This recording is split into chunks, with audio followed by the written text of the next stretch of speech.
selon eux, d'après leur avis, insuffisante de l'Arcom, on va dire, dans le pilotage, dans l'animation du réseau des comités d'éthique. Quel est votre avis à ce sujet? Est-ce qu'on peut avoir, on va dire, une forme d'amélioration ou d'amplification du lien entre l'Arcom et ces comités d'éthique, aussi pour finalement leur donner des moyens, les challenger et puis les mettre en commun dans le partage des méthodes? Je voudrais d'abord saluer l'engagement des personnalités qui sont membres de ces comités, qui y consacrent du temps et de l'énergie. Vous les avez toutes auditionnées.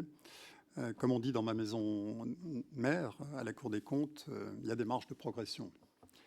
Je pense qu'il y a des marges de progression dans la composition de ces comités. Je l'ai évoqué devant la mission parlementaire que présidait Madame Roche récemment sur ces sujets. Il me paraîtrait positif que le régulateur puisse avoir un regard sur la composition de ces comités, soit pour donner un avis sur les choix qui sont faits par les entreprises désignant les membres de ces comités, soit pour nommer des membres au sein de ces comités. Je pense qu'il faut renforcer les moyens dont disposent ces comités, donner plus de publicité à leurs travaux. Je pense qu'il serait normal que les conseils d'administration de chacune des entreprises auprès desquelles sont placés ces comités entendent à minima une fois par an ces comités.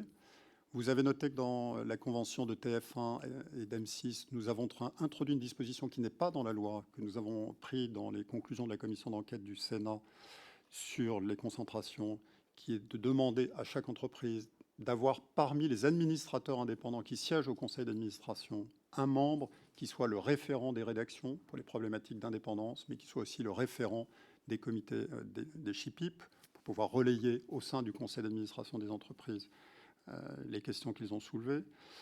Je voudrais souligner que les comités peuvent être très utiles.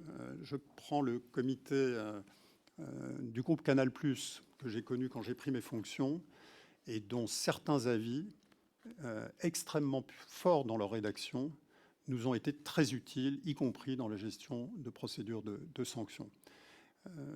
Troisièmement, je pense qu'effectivement, dans les relations avec le régulateur, il faut avoir une meilleure articulation. Nous avons veillé, depuis que je préside cette autorité, à réunir tous les ans les comités pour les entendre à l'occasion de la publication de leur rapport d'activité. Nous avons tenu, il y a quelque temps, une réunion avec l'ensemble des comités pour qu'ils se connaissent, pour qu'ils partagent ensemble leurs expériences.